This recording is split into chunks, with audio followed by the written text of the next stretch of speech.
Bonjour, chers amis, c'est dimanche. Comme cela devient une tradition, je venais pour vous encourager, pour dire à tout un chacun qu'il y a encore de l'espoir. Il y a 15 jours, quand je faisais ma vidéo, je disais qu'il n'y a rien de nouveau sous ce soleil. Une génération vient et une autre s'en va. Mais voyez-vous, que ce soit le soleil même, ou que ce soit les astres, que ce soit la terre, en un mot, euh, cela a été créé par le Dieu de la Bible, celui qu'on appelle Alpha et Oméga, c'est-à-dire celui qui est le commencement et la fin. Avant toute chose, il fut, et après il le sera. Tout passera, mais lui restera toujours éternel. Voilà pourquoi ce matin, j'aimerais encourager quelqu'un en lui disant qu'il y a encore de l'espoir. Bien-aimés, nous sommes dans une période où nous avons besoin d'entendre des bonnes nouvelles. Nous avons besoin d'être encouragés. Nous avons besoin d'être mis en confiance. Parce que l'une des caractéristiques d'un homme, lorsqu'il doute de lui-même, il perd espoir, il rentre dans une zone de turbulence, de doute, de remise en question. Et là, quel que soit ce qu'il avait comme richesse, tout ce qu'il avait comme bonheur autour de lui, mais parce que il n'a plus, comme dirait quelqu'un, il ne sait plus à quel sien se vouer, alors il perd. Il perd tout. Il perd le goût de vivre. Il perd la joie. Il perd la paix. Mais ce matin, j'aimerais redonner de l'espoir à quelqu'un. Le Dieu de la Bible te dit que tu peux encore faire des projets. Le Dieu de la Bible te dit ce matin que tu peux encore rêver. Le Dieu de la Bible te dit ce matin, tu peux encore te marier. Tu peux encore voyager. Tu peux encore. Mais derrière, tu peux encore ce que tu as envie de faire. Alors, relève ta tête. Écoute ton cœur. Écoute ce que ton cœur te dit. Parce que Dieu parle. Dieu parle au cœur. Dieu parle à chacun de nous. Il y a quelqu'un qui dira souvent, qui parle en termes de dire, voilà, j'entends la petite voix. La petite voix, c'est la voix de l'Esprit. L'Esprit de Dieu. C'est lui qui t'a créé. C'est lui qui est ton maître. C'est lui qui est ton papa. C'est lui qui est ton Dieu. Il a dit, tu n'auras pas d'autre Dieu devant ma face. Refuse de croire à ce que Dieu n'a pas dit. Refuse de mettre ta confiance dans ce que Dieu n'a pas établi.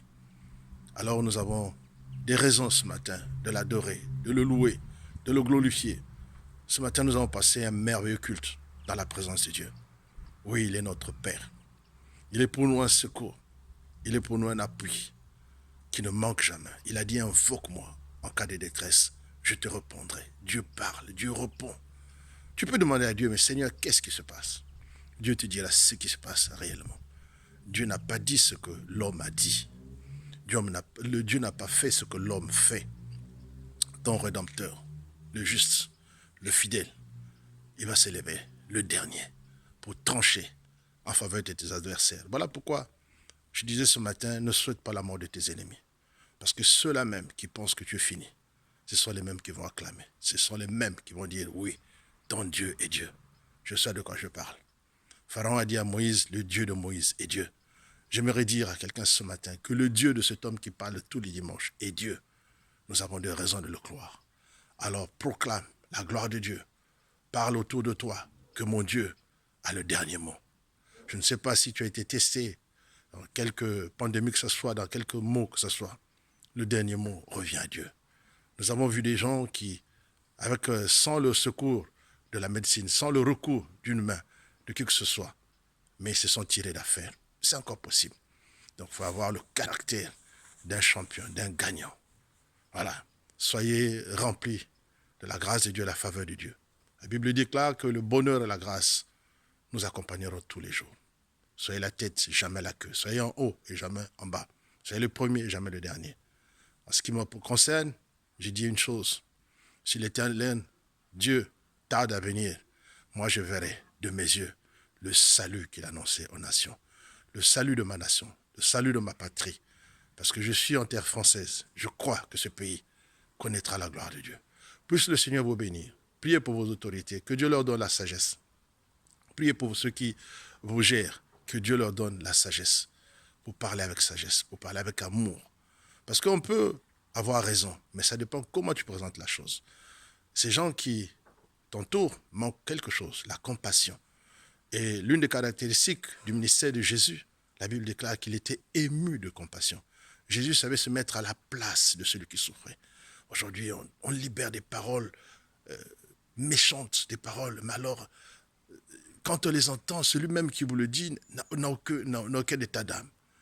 Et ça, c'est dommage. Alors, bien-aimés, quand bien même, tout deviendra obscur autour de nous. Mais je dis à quelqu'un ce matin, il y a encore de l'espoir. Relève ta tête, il y a un lumignon, une petite lueur, la lueur d'espoir. C'est la lueur que Dieu donne à tout un chacun. Alors je suis votre frère, je continue à relativiser. Je continue à dire que mon Rédempteur se lèvera le dernier. Passez un bon dimanche, que le Seigneur vous bénisse. Soyez bénis, bénis, bénis.